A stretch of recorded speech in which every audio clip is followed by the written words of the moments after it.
Well, you wrote this book for the younger generation, you said, and I was wondering, what do you want the world to be like for your daughters and my sons? How old are your sons? My first one is now 17, and my second one is going to be 13 pretty soon. Wow. Well, I would not have guessed that you already had a 17-year-old. Thank you. You look 17.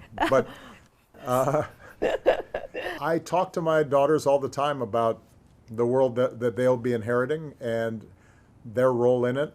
There are some issues like climate change that we have to do something now or it will be too late.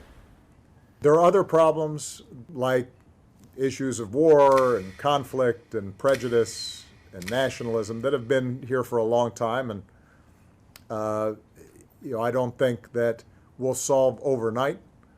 But what I do believe is that the world has gotten smaller because of global supply chains and technology and the internet.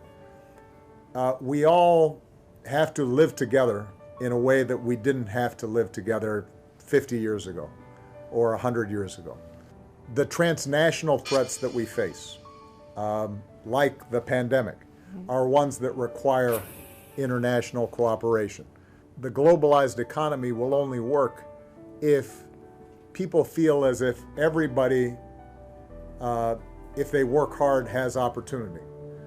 If you start seeing some people with so much and many people with so little, it's very hard for at least a democratically elected government to have legitimacy.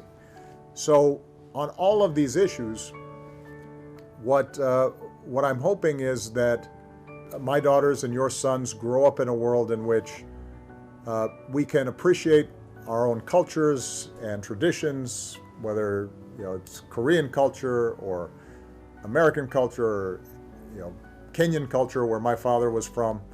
But we also know that we have something in common and we have to cooperate. And one of the things I'm doing with the Obama Foundation is trying to train a generation of leaders, not just across the United States, but around the world, interested in each other, can find common ground and cooperate so that they can lead us in finding solutions to these new problems. The good news is I'm very optimistic about this younger generation. When I traveled, I used to hold town hall meetings with young people.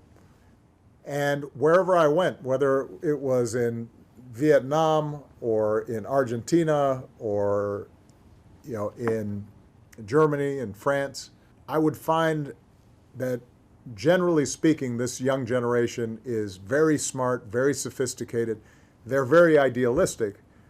They don't always trust the existing institutions, the old ways of doing things. They want new institutions or at least reforms to existing political parties or governments, et cetera, that are more responsive to the needs of their generation and that meet the moment and the times. But I feel very good about them. And what's also true about these young people, this generation, because sometimes I complain my daughters are on the phone too much, and they're Same here.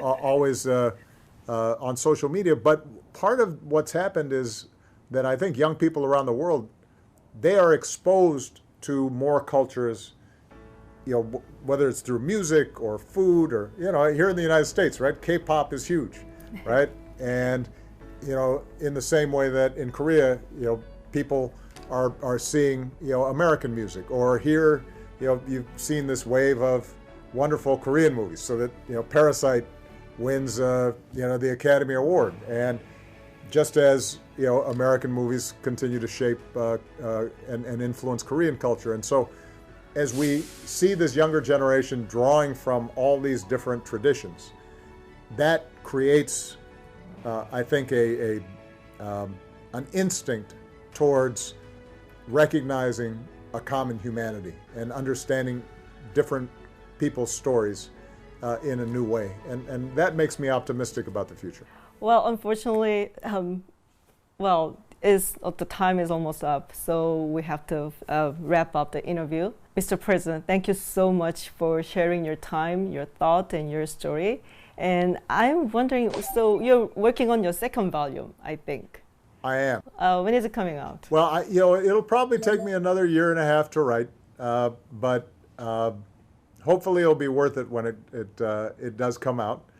And in the meantime, I don't want to try to sell books at the same time she does, because she's more popular than I am. So I have to always kind of wait until all her book sales are done before I bring mine out. Oh, wait a minute. You can tag along with her. They can sell her book with yours, I guess. Well, I hope. Yeah. Well, good luck with your second volume. And once your second volume is out, can I meet you again? Absolutely. I look forward to it. And hopefully, because of COVID, we weren't able to do a book tour, except virtually. But with any luck, by the time my next book comes out, I'll be able to travel again. I look forward to being back in Korea. Every time that I have visited Seoul and other parts of Korea, I've had a wonderful time. And the bonds between our peoples are something that I think is extraordinarily valuable and something that I hope we continue to build on. Well, that's very kind of you, sir. Thank you again, Mr. President. We appreciate it. Thank you very much. Thank you. Bye-bye. I appreciate it. Bye-bye.